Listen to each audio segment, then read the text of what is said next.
Yes. Assalamualaikum warahmatullahi wabarakatuh. Salam sejahtera untuk kita semua. Om Swastiastu, salam namo buddhaya, salam budi luhur. Rekan-rekan mata kuliah kewarganegaraan.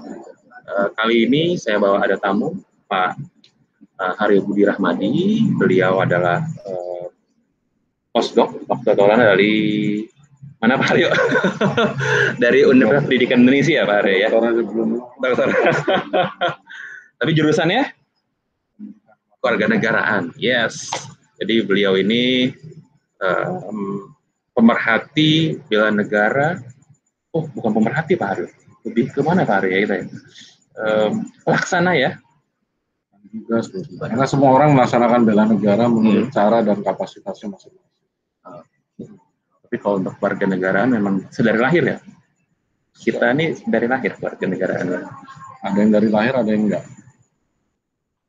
Berarti kalau sebelum lahir, dia pindah kewarganegaraan Pak Haryo. Ya, pemain bola, pemain basket. Itu pemain bola harus cepat. Nah, rekan-rekan sekalian, materi kita ini mengenai hak dan kewajiban warga negara. Sebelum kita mulai, saya tampilin dulu PPT-nya supaya makin seru. Iya, pasti kelihatan semua nih ya. Ya, rekan-rekan, temanya kita kali ini hak dan kewajiban warga negara. Penerapan dan respon warga negara terhadap fenomena tertentu. Nah, Mas Haryo, saya panggilnya Mas Haryo aja ya. Ya, Mas Haryo, ini topik kita nih ada 3 nih, menariknya. Karena pertanyaan dasarnya, apa itu hak warga negara? Kenapa ada kewajiban untuk warga negara? Kenapa nggak hak aja? Kenapa wajib? Yang terakhir, reaksi warga negara, berarti sudah jadi warga negara terhadap fenomena-fenomena tertentu yang ada di tengah-tengah negara tadi. Kita sebagai warga negara nanggepinnya gimana sih? Responnya seperti apa sih? Reaksinya seperti apa? Nah, kita mulai dari poin pertama deh, Mas Haryo. Jadi kalau hak warga negara kan ada ius soli sama ius sanguinis. Berarti kan itu bukan haknya, itu bukan bentuknya. Bentuknya ya. Bentuknya. Jadi kalau setahu saya yang ada di satuan acara perkuliahan kan ius soli itu kan berarti secara hukumnya. Ius itu adalah hukum. Hukum ya. Ius itu hukum. Justisia. Justisia. Ya, ius itu hukum. Nah, secara hukum dia soli, tanah, atau sanguin. Sanguin itu turunan ya. Turunan. Ya, betul. Orang yang lahir dari keturunan, orang yang lahir dari rahim orang Indonesia atau dari benih bapak Indonesia atau keduanya, bapak sama ibu ya. Itu ius sanguin. Nah, disebutnya sebagai bangsa. Begitu dia. Kita sebutnya sebagai bangsa. Kalau yang lahir dari siapa saja boleh, tapi dia lahir di solinya Indonesia, tanahnya Indonesia, maka dia juga tumpah darah Indonesia. Istilahnya tumpah darah. Begitu dia. Berarti ada ius soli, ada ius sanguinis, tadi ada yang ius transfer. Transfer bermain. Berarti itu haknya. Berarti itu kalau melahir di satu negara, dia punya hak untuk jadi warga negara tersebut ya. Saya ulangi lagi bahwa itu sebetulnya bukan hak ya, itu bentuk-bentuknya. Bagaimana orang bisa mendapat kewarganegaraan. Ya, begitu dia. Karena orang bisa dapat, bisa lepas kan? Bisa lepas. Oh iya benar, bisa berpindah. Kita nggak bicara tentang bagaimana mendapatkan hak kewarganegaraan selain dari bentuk yang 3 itu. Kita juga nggak bicara soal bagaimana bisa lepasnya. Tapi ini kalau kita lihat apa itu hak warga negara, melihatnya gampang. Hak paling dasar adanya di konstitusi, karena disitulah disebutkan ada bab tersendiri mengenai warga negara di dalamnya, mulai dari hak untuk memeluk agama, beribadah sesuai dengan agama dan kepercayaannya, itu hak untuk apalagi bekerja, berpolitik, hidup, mendapat penghidupan yang layak, mendapat pendidikan yang layak, ikut serta dalam upaya bela negara dan lain sebagainya, kemerdekaan berserikat, berkumpul, mengeluarkan pendapat. Itu semua hak warga negara yang diatur terutama di dalam konstitusi. Itu dia. Itu merdeka ya, punya kemerdekaan untuk ya beraktivitas ya sesuai dengan aturan yang berlaku di negara tersebut. Ya betul.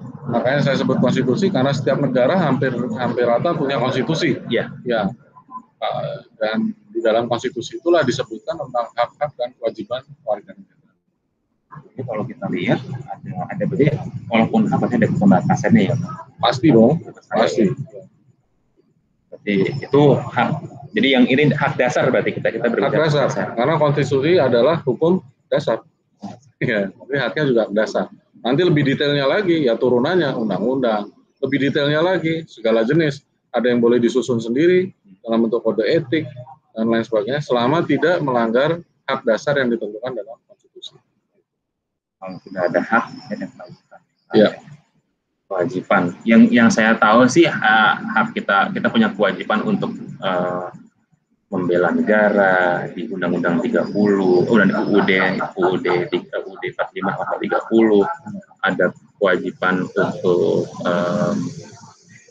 berpendidikan tuh punya, itu hak kan. Lalu wajibnya di mana? Sebetulnya setiap kata hak pasti ada kewajibannya. Oh, berarti kalau misalkan mendapat kehidupan layak berarti wajib untuk memajukan kesejahteraan umum seperti UUD 45. Pertanyaannya gini aja nih. Berhak makan sama wajib makan.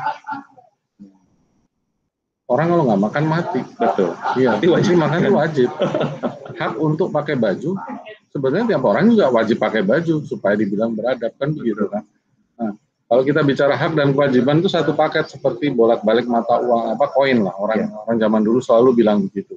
Nah, kalau saya melihatnya, semua yang disebut sebagai hak dan kewajiban di dalam konstitusi itu didahului haknya dulu sebetulnya. Haknya dulu. Kenapa disebut haknya dulu? Karena kita ambil contoh saja, tarik sejarah. Dulu sebelum tahun 50, saya bilang, Indonesia sudah merdeka waktu itu. Tetapi kemerdekaan itu belum diakui. Tidak ada pengakuan. Ya, tidak ada pengakuan terutama oleh yang merasa punya negeri ini sebelumnya. Ya. Dan memang mereka masih berhak.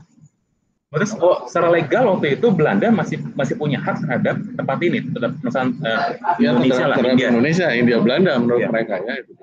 Dia masih berhak itu kan. Kenapa? Karena wasit globalnya belum bunyi waktu itu. Wasit global. Bukan wasit. Oh, wasit. Ya ampun. Iya benar Mas. Wasit berarti si PBB. Betul. Ya, itu dia. Walaupun kita tidak akan bilang bahwa kemerdekaan kita ditentukan PBB, tidak. Kita merdeka tetap tahun 45, tapi ada yang merasa juga masih berhak atas negeri ini. Oleh sebab itu ada perang yang disebut sebagai perang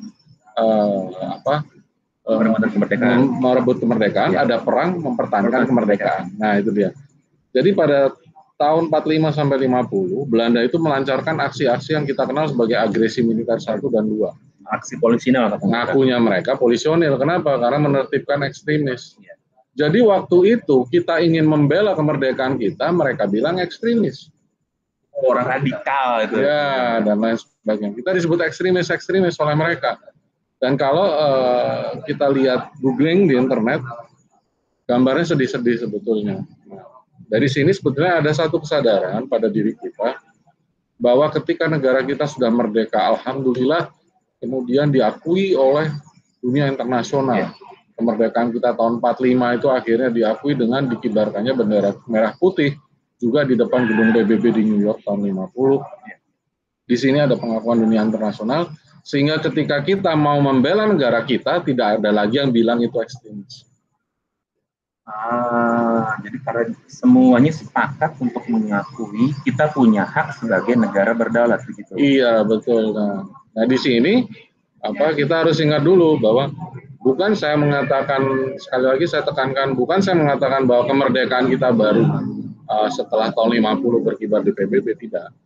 Dari 45 kita sudah menyatakan itu dan kita perjuangkan sampai akhirnya kemerdekaan itu penuh. Gitu ya. Penuh kenapa? Digenapi dengan pengakuan internasional. Karena ada 4 syarat. Satu negara itu dikatakan sebagai negara kalau dia memenuhi 4 syarat. Pertama, bukan pemerintahan dulu. Ada rakyat ya. Nah, ada rakyatnya betul. Yang kedua ada wilayah. Iya, yang ketiga ada pemerintahan. Yang keempat diakui dunia. Nah, itu dia. Akhirnya yang keempat ini yang kita berhasil perjuangkan sampai dengan tahun 50. Tapi syarat yang pertama ini ada warga negaranya ya, ada warga negara. Baik. Tidak ada negara tanpa warga. Betul. Itu dia. Tidak ada warga negara tanpa warga. Begitu juga tidak ada warga negara tanpa negara kan? Iya, karena ada negaranya. Warga saja. Warga siapa? Warga aja. Sebetulnya ada warga saja. Di sini kalau kita lihat berarti ada situasi timbal balik. Siapa yang masih tetap mau kerja di PT ABC misalkan ya, maka dia harus sebagaimana caranya ikut berusaha supaya PT ABC-nya tetap eksis, sehingga dia bisa tetap dapat gaji dan bekerja di situ. Nah, PT ABC juga berharap tempat dia cari makan, yang namanya komplek apalah gitu, itu tetap aman, tetap terkendali, tetap ada listriknya dan lain sebagainya, supaya dia bisa bisnis. Ya, komplek itu juga berharap dan seterusnya sampai dia pada satu taraf berharap supaya bumi Indonesia ini tetap ada, sehingga Pak Andre bisa tetap menjadi pengajar, ya, saya bisa tetap menjalankan usaha saya dan lain sebagainya juga di dalam wadah apa? Wadah Negara Kesatuan Republik Indonesia ini. Jadi sebetulnya eksistensi kita sebagai warga, baik warga negara maupun warga dunia, itu pertama kali ya karena ada negaranya. Makanya pernah dengar ada orang yang istilahnya stateless. Sekarang nggak ada negaranya ya? Nggak diakui sini, nggak diakui sono gitu. Nyangkut di airport ya. Gitu. Oh, itu filmnya Tom ya gitu jadinya. Jadi kewajiban warga negara sebetulnya adalah mempertahankan hak dia sebagai warga negara, itu dia. Jadi tidak ada dikotomi seperti, walaupun pernyataan ini terkenal John Kennedy, ask not what your country can give you, ask what you can give to your country, kan begitu kan. Di satu sisi benar, itu patriotisme. Di sisi lain, what your country can give you, apa yang bisa diberikan negara kepadamu, tergantung apa yang kamu usahakan untuk negaramu sebagai kendaraan besar. Itu dia. Mau dimajuin apa enggak nih negaranya? Iya. Baik, jadi ini timbal balik, kalau orang mau bilang hak dan kewajiban itu seperti bolak-balik mata uang, ya maka konsistenlah dengan itu. Rekan-rekan sekalian yang warga negara pasti udah ngeh nih, berarti udah mulai ngeresapin nih Mas Aryo ya tentang hak warga negara sama kewajiban warga negara. Ini ada poin ketiga, Mas. Reaksi warga negara menghadapi fenomena tertentu dalam negaranya. Nah, ini saya minta bantuan Mas Aryo untuk gimana nih Mas, reaksi warga negara itu sebenarnya sepantasnya. Nah, berarti kan berbicara haknya juga, kewajibannya juga. Misalkan ada terjadi bencana kemanusiaan, kayak itu kelaparan misalnya, atau nih COVID ini kan termasuk bencana kemanusiaan kan, Mas Aryo ya hitungannya ya. Karena penanganan lambat ya, itu segala macam enggak ngina nih, tapi emang lambat gitu ya. Belum divaksin kan? Iya, saya juga belum divaksin. Sama. Ada bencana alam, gempa bumi, longsor, tsunami dan seterusnya. Sampai bencana yang paling mengganggu itu perang. Gimana, Mas Aryo? Ada analogi kah atau ada masukan buat topik terakhir kami ini? Ya. Jawabannya adalah reaksi warga negara dalam menghadapi fenomena tertentu. Jawabannya adalah jangan menunggu fenomena tertentu. Ya, apalagi kalau fenomena tertentu itu dianggap sebagai ancaman ya. Karena contohnya perang, bencana alam dan lain sebagainya. Seperti rumah, apa ya kita harus bereaksi ketika sudah banjir atau terbakar? Persiapannya mana? Gitu. Nah, ya, sebaiknya kan rumah bagaimana caranya dirancang supaya tidak banjir, tidak kebakaran kan begitu. Ya. Maka sebagai warga negara itu bagaimana kita mewujudkan kewajiban kita, hak kita sebagai warga negara itu tidak menunggu reaksi tertentu sebetulnya. Tapi dalam kehidupan sehari-hari saja, ketika dia menunjukkan disiplin, ketertiban, kemudian hal-hal yang secara umum memang berkontribusi kepada menjaga suasana, menjaga kesehatan, menjaga dan lain sebagainya lah, itu dia. Itu sudah, makanya tadi saya sampaikan bahwa bela negara itu dilakukan oleh orang dimanapun pada setiap hari dalam bentuknya masing-masing. Bentar loh, Mas Aryo, ini udah bela negara, berarti kewajiban reaksi termasuk salah satu reaksi bela negara ya, membela iya negara. Dong. Ya. Memang itu dia, karena bela negara itu saya berharap walaupun dia merupakan sebuah frasa khusus, tidak dimaknai sebagai sebuah program tertentu, karena dia bisa dilakukan melalui berbagai macam cara, oleh berbagai macam jenis orang dan latar belakang di berbagai macam kesempatan. Kalau saya boleh potong nih Mas Aryo, kan itu diseragamin tuh bawa senjata gitu berbaris. Itu sebenarnya apakah ya nggak salah juga, tapi berarti bentuknya macam-macam ya, tidak hanya itu berarti. Pasti bentuknya macam-macam. Jadi supaya kita bicara nanti kalau masuk ke bela negara nanti akan ada nilai dasar, tapi salah satu nilai dasar yang terakhir itu adalah memiliki kemampuan dasar bela negara. Nah, kemampuan dasar bela negara. Banyak yang memaknai kemampuan dasar bela negara ini sebagai kemampuan dasar untuk mengikuti militeran, gitu. Hal-hal seperti itu. Tidak. Kenapa? Bela negara harus bisa, ini ya, salah satu hal yang menarik, itu harus bisa mengakomodir ya segenap warga negara dong. Nah gini, bela negara kira-kira ada dalam undang-undang apa?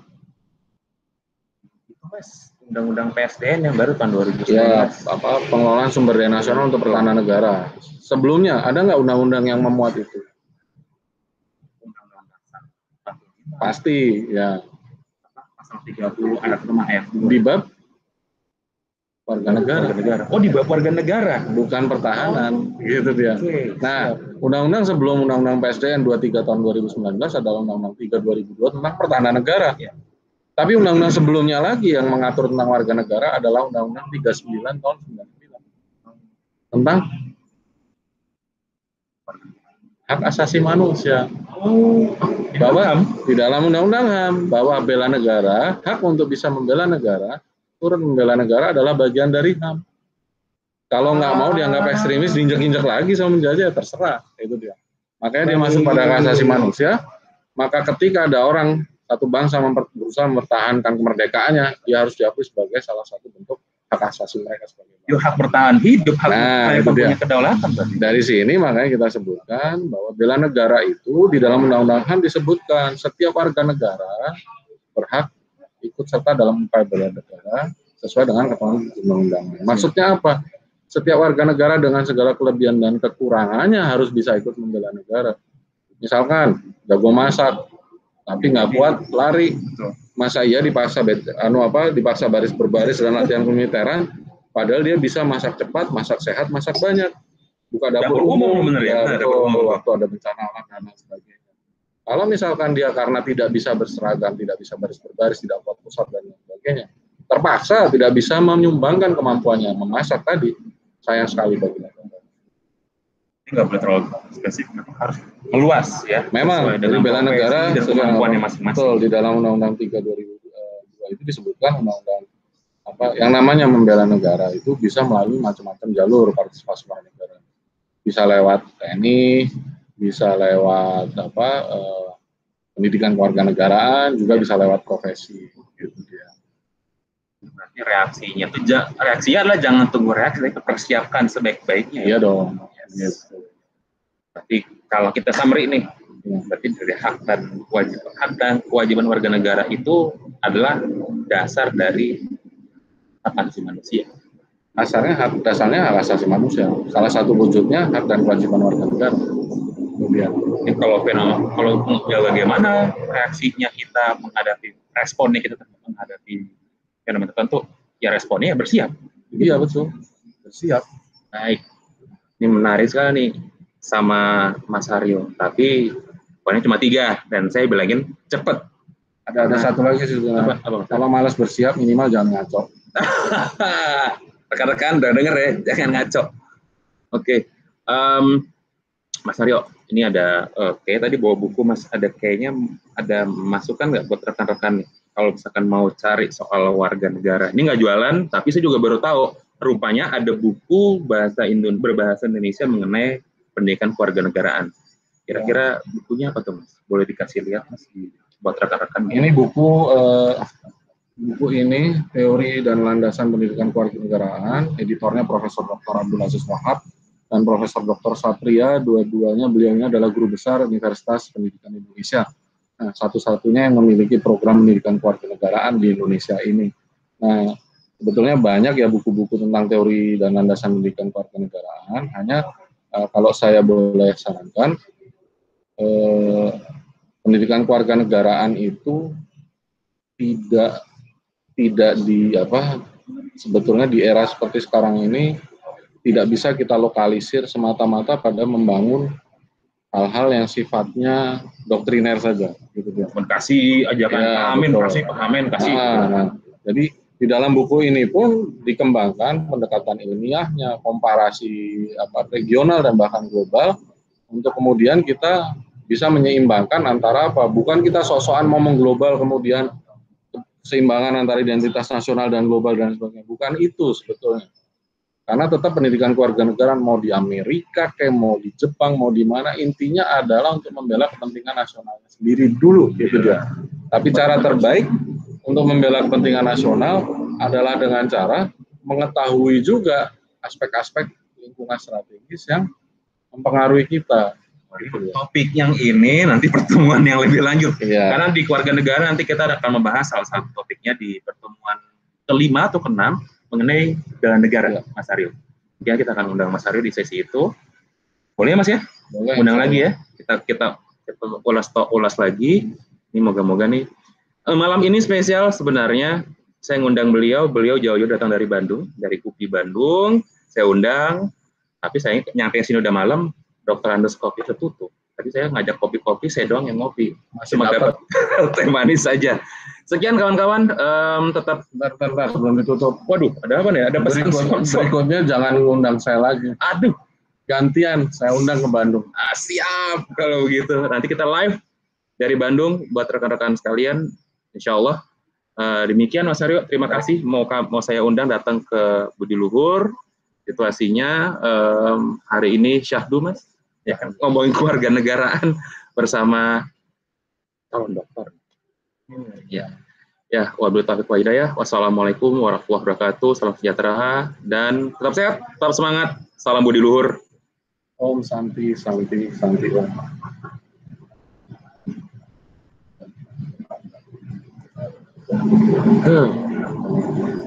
Terus